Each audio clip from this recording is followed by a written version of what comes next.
Yes, ito na. Ang kasi may 3 months, level up na.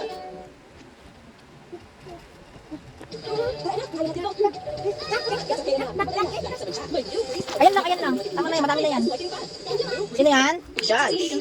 Judge.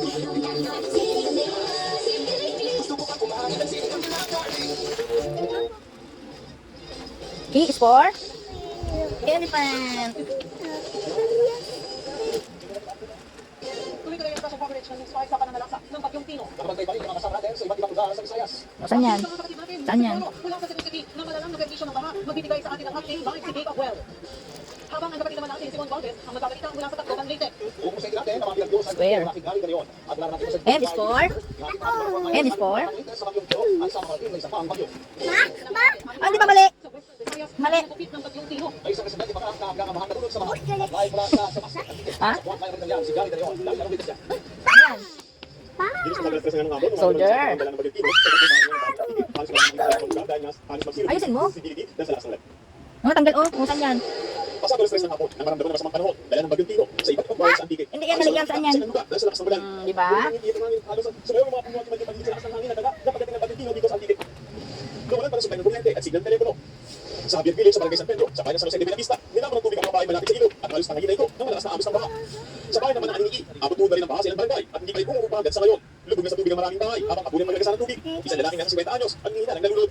Habang sa bayan ng Sibalong, abunan ang monitor ng lugar na pamahalaan sa ilang ilog. Sa Barbasa, ang Antique, wala na halos makitang tao sa labas dahil nagpatupad ng forced evacuation sa Patundi, Presidente. Malaki rin ang bantang bahay sa isang bayan. Nawalan din ang kuryente at power pantil ang signal sa cellphone. Mali. Doktor. Saan yung doktor? Doktor. Kami na kailangan huwag lang lumabas ng operation center hanggang hindi po na umagtas yung bagyo Saan yan?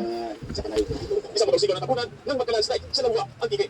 Sa bayan ng Tao, sa kalapit na probinsya ng Capiz, sama-sama lumuhod sa buhangin sa Malindagat, ang mga residente para ipagdasal. Huwag ihalit sa akin kasi magkukulang. Ang ilan, dalapakan ni kanila imay ng mga santo. Sa tayo ng DSWD Western Visayas, higit 42,000 na pamilya, o katumbas na higit 123,000 na individual ang apektado ng Bagyong Tino sa buong rehiyon. Higit 30,000 dyan ang nananatili pa rin ngayon sa mga evacuation center. May mga nagpaabot naman ng tulong, kagaya na lang ng Philippine Red Cross na mga ginamang pagkain. Dito sa ngayon magsasagawa ng assessment ng Antique PRMO sa pinsala na tinulot ng Bagyong Tino. Gilles. Maraming salamat at pag-ingat kayo dyan kahit kayo. Ang dami mo. Ayan lang yun. Ayan lang yun. Ayan lang. Itong bagyo, itong dalawang bagyo sa loob, labas ng ating Philippine area. Dami pa doon. Dami pa doon. Ang lalaki itong bagyo sa labas ng ating parna, kanilang umangayat pa yung bagyo ay sa pagkasa. Pinasa pagkasa sa total depression category, may kagaya sa akin ang 55 km per hour. Malapit sa kanila, kung minsan may makapuso pa ako sa 70 km per hour. Ito pong bagyo sa labas ng ating, hindi naman tayo makakasa. Kaya po kasi na maayos. Naiginis ka. Ng Northeastern Mindanao, ito pa yung maganda natin sa mga susunod na araw dahil yan po ay posibleng umabot sa typhoon category bago makapasok sa loob ng ating Philippine Area of Responsibility ngayong weekend. If ever nasa loob na po yung ating park, yan po ay magbibigyan ng local name na Juan. Ito rin po ay kilos patungo dito sa eastern section ng Northern Luzon at posibleng pong umabot sa super typhoon category. Again, ito po ay maganda natin in the next 2 days at posibleng pagbabago sa kanilang dimension dahil nga kapag mataas na mataas po ang chance ng landfall. Maliban dito sa bagyo sa labas ng ating park, hindi pa natin ang bagyo dito, bagyang mula after makatuloy dito sa Western Visayas. O, meron pa doon. Dami pa. Dami pa. Mamaya na yan. Ay pa. Saan yan? Kilos, north, west, wide,